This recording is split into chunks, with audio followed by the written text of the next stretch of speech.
Natalia Bonner. Welcome to 9 Patchalong block number 6. Today we're going to be stitching out this adorable design. I love this block.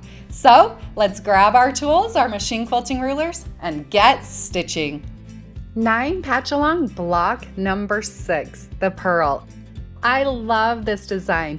Now originally I shared it with you on just a single block. Today we're going to use it on a fun 9 patch. So even though I'm sharing it with you here on a 9 patch, this design would be beautiful quilted across any set of blocks if it was patchwork across the whole entire quilt, or even a 16 patch, or any patchwork design. You could quilt a design just like this. You could dress it up as much as we're going to do today, or as little as you would like. I'll start out by using my mini 4-in-1 machine quilting ruler and stitch in the ditch all the way around the outside of my block. From there, now we're going to start by quilting some point-to-point curves. I'm starting on the left side of my block. I'm going to stitch this first set of lines as a continuous line design. So watch as I quilt out this design. I never close my block completely until I get back to where I started. So working across the bottom, you'll notice that I'll stitch those point-to-point curves across my bottom and between my bottom blocks.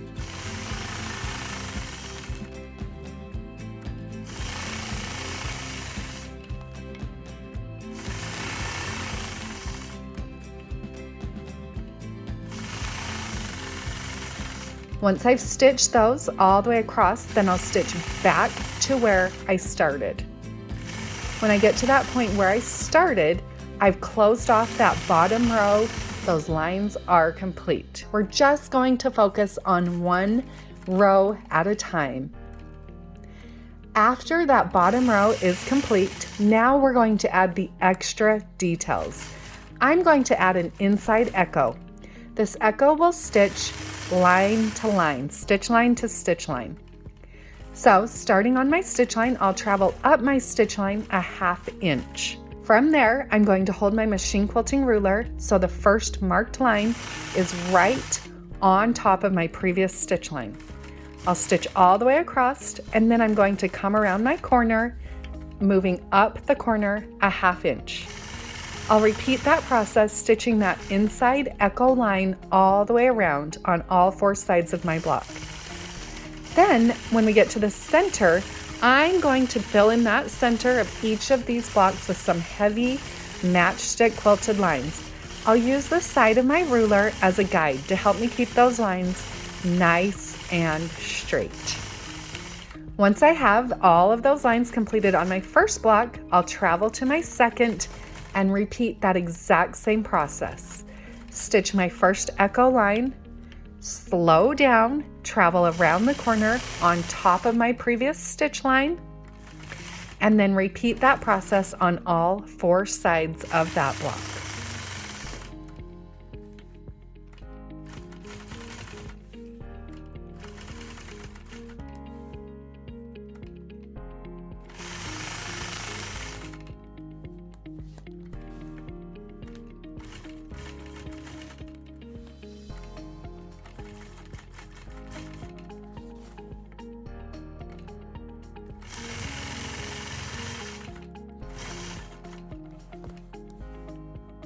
After I've repeated that process, then I'll move into the center and again stitch those nice, as close to evenly spaced straight lines right through the center of my block.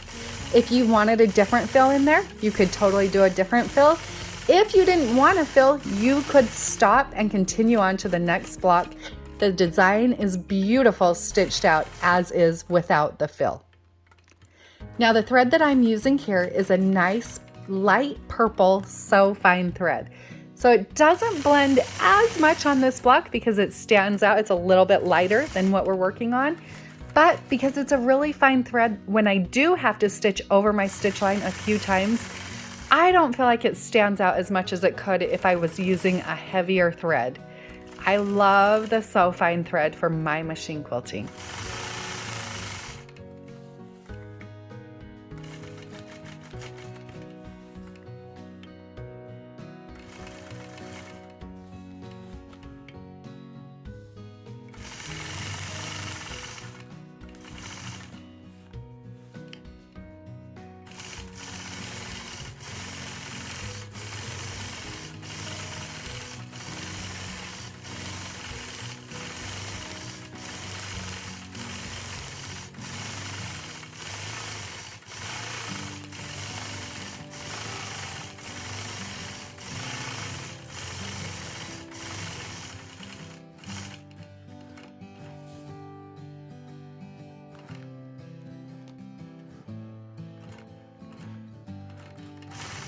Now I do all of my machine quilting on a Gamble 22-inch machine. Whenever you're machine quilting with rulers, make sure you're using the correct tools. As you can see, I'm using my mini 4-in-1 machine quilting ruler. This ruler is made for machine quilting. It's a thicker ruler. Don't use your rotary rulers when doing machine quilting with rulers. Also make sure that you do have a ruler foot. It's that nice thick foot that I'm using here.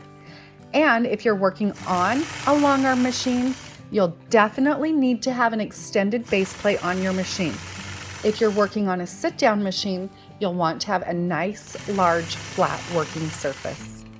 Now also, because I'm working on a long arm machine, I'm most comfortable working from left to right, working my way across.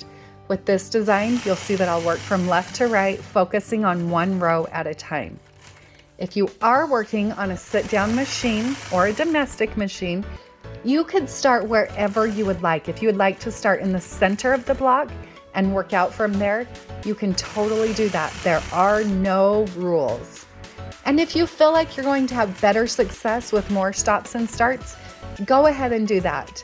My personal preference is to try to quilt my designs with the least amount of stops and starts that I can get away with. I'll repeat that process on each of my blocks until this design is complete.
Do notice on this design, I did not stitch in the ditch between my actual 9 patch blocks. The reason I didn't is because I really wanted that secondary design to come to life. If I were quilting this on a larger quilt, you're actually going to start to see kind of a circular design that comes to life. Leaving those melon shapes unquilted will really let them kind of pop and bring that secondary design to life. So I do love the look of Stitch in the Ditch, but I don't necessarily do it on every single ditch.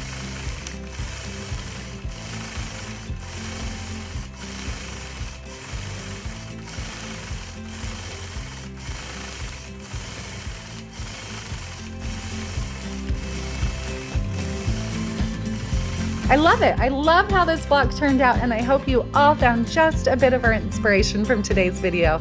I can't wait to move on to block number 7. Have a great day, everybody.